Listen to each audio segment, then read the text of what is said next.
I'll go first. My childhood, it made me the man, excuse me, it made me the man I am today. I had a similar upbringing as most of you all in here, or maybe worse. I'm one of 8 children. 4 of my brothers went to prison trying to help mama. They sold drugs, they got caught. They did, upwards of 10, 14, 12 years. When they got out, trades saved their life. So that's why on my YouTube channel, I advocate for coding and trades. Why go to prison and learn these trades instead of learning them in the street, or learning them, not in the streets, but in high schools and situations where you can flourish. We don't talk about today's kids. To me, they don't have perseverance. My upbringing gave me the opportunity that every time you hit me with life, I get back up. What I don't see today is kids getting back up. I see a lot of complaining, a lot of whining, but you got to be able to get up, because things are going to happen to all of us. We all can have excuses to quit. It wasn't fair that my dad was in prison, just like most of us who grew up without our fathers in the household, but that's not an excuse. My mom was a strong woman. She was just like most of you guys, and she instilled in me things and qualities that you can overcome any situation with the right mindset, and that's how I attack life. I don't do excuses. I look at it like like a game of bid, whist, or spades. Every time I said I don't have good cards, one of the adults would say, "You got 13 cards. Play the hand that you dealt." And that's what we're not doing today. We're listening to people make excuses for us, and the situation is what it is. They're placing us in situations where we're in the neighborhoods that our education is poor, the food is poor, but despite all of that, you can see all of these black young men up here have made it. You guys can make it. Just stay positive and stay strong. Your upbringing, your father, none of those excuses control your destiny. You do. I'll tell you. I talk about that all the time on YouTube. I was raised by older gentlemen to always respect women, and I think now they're using men and women to fight against each other, so much to the point where now mothers don't understand the importance of saying black boy magic. I mean, here it is, 2 kids come from the same mother, and you'll say black girl magic, and you can walk through Target, Walmart, you can see it on billboards, but then the son comes from the same mother, and there's no black boy magic. To me, that's crazy. That's asinine. It's like we are adopting societal norms instead of what we know to be right. And all of you young guys in here, I know how you feel about your mother. I know how you feel about your sister. So women, please don't allow the government and people to take away black boy magic. Your sons need to be acknowledged just like your daughters. And you can look at me, my situation, and so many other black men. You guys have to control your destiny. You guys have to control your image, because they're not showing images of black men in ties like I see you guys. They're showing them with guns in your waistband, talking about how many bodies you can drill and drop and who you can smoke on. And society is paying billions of dollars to paint this narrative and this image, to have our women and to have everybody focus on this one type of black guy and not black boy magic. I've never shot at a black man. I've never killed a black man. Only thing I've ever done is help my community, buy my mother a house, and never been a burden to anybody. And to me, that's black boy magic. Kids that do it the right way, take care of their family, take care of their mother, that's magic. We don't show that in our community. Yet it's not taking anything away from my sisters, from my aunties. I don't want to pay for the mistakes of my father and older men. Me coming up, I want to be able to see someone that looked just like me and be proud of that, which we don't see it on TV, we don't see it anywhere. So you guys have to take back your narrative, be the example. Don't allow somebody to paint you as this thug. You know who you are, and if somebody questions that, say something. So that's me. Well, the first thing I told my son was it's okay to be a man. I know that sounds simple, but right now there's an attack on manhood and masculinity. Anything you say is toxic. Anything you do that's opposite of what the mainstream narrative is, they're going to say you're toxic. So I tell them it's okay to be a man, and that means you have to stand on principles. You have to connect to the elders. You're not a man unless you go by land. He's into shoes and video games. You know, I had him working. He would go take his whole check and go buy V-Bucks and all this stupid stuff. And I'm just like, yo, you know, I let him fall, but at the end of the day, your responsibility, your duty as a man takes precedent. I put him in jiu-jitsu. You know, we keep talking about we provide and we protect, but most men now are smaller than women. And if the only way you're going to protect a woman is with a gun, then you can't protect yourself. So the first thing, like when I grew up, all of the white kids that I grew up around, they started off in the wrestling team. So they don't just have an ideal and a concept, they actually physically go out and do it every day. So that's why I say on my YouTube, do the work. We can't talk slogans, we can't talk all this nice stuff if we're not doing the work. So every day I put one foot in front of the other and I do the work. And I try to look nothing like society. I turn my Instagram off, I'm of the world, I'm in the world, but I'm not of the world. Well, I didn't go to college, but I know a lot of friends who did. And I understand that you have more freedom than you normally would have. So my advice would be, you don't get time back, so manage your time way, more appropriately. Make sure you get your schoolwork out the way first before you go to that party. Fellas, girls are going to be there. That is the number one thing to get distracted and end up in poverty if you start having children. So make sure you protect that. And the cliche thing, focus on your books, because everything you do now is going to shape your future. So I know a lot of us, we procrastinate, we waste time, but if right now, if you are on your square and you learn the little key things that make life easier for you, this is the time to learn it. And if you don't, it's going to make that adult life a little bit harder. So just manage your time. I know I said initially that you don't have questions, but the questions weren't directed at anyone in particular, but I think this next question is for you, Mr. Uh-oh.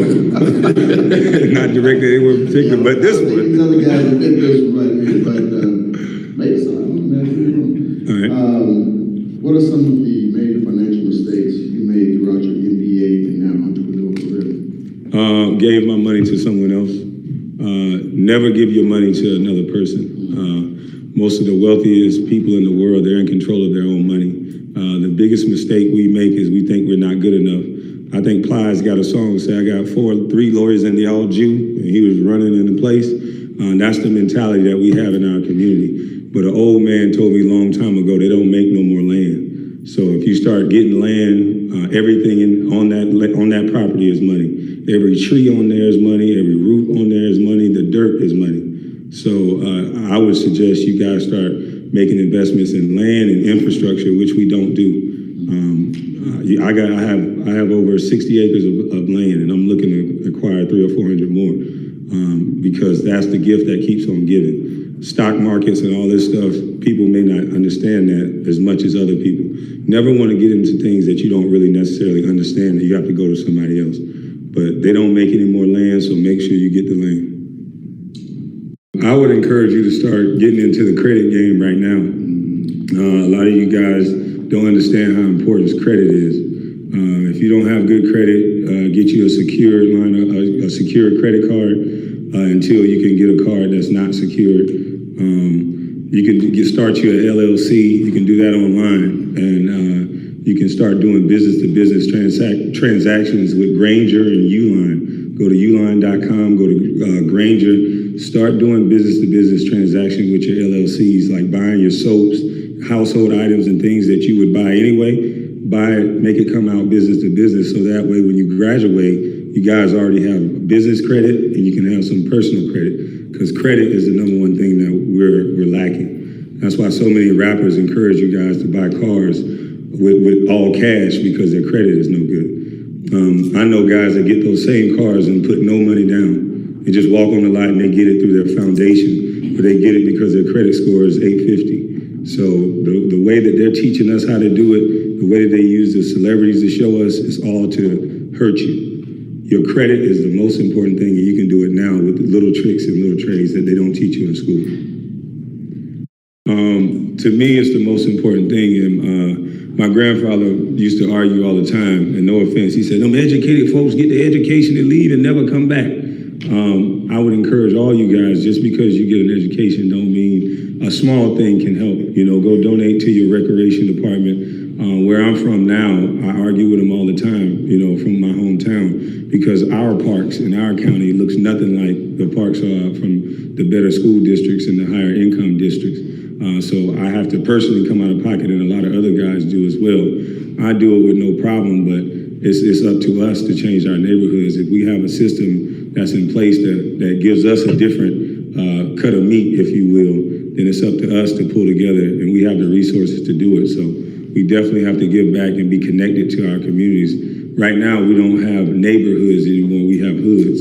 The worst thing that I would get going out of the house was a fist fight with somebody, but I always made it home. What's going on now is a lot different. So we have to look in the mirror in that aspect and get back to loving each other.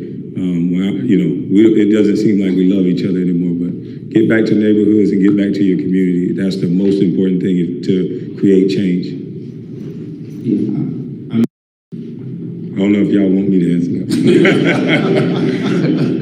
I think violence should be the last resort, but I think they have conditioned us to think that we get to a certain age and that violence is no longer an option because we're older and we're wiser and we're smart. But that contradicts my role as a man, because if I'm a husband, if I'm a father, then my role as a man never turns off. And so I stay break a sweat ready. And that's not to be violent towards anyone. That's to just own my space. I am not Terry Crews. I'm not any man that's going to let you push past my certain behaviors. So to me, I'm not encouraging anybody violence. I'm not an advocate of violence. I'm saying that should be your last resort. But as a man, you should own the space that you're in.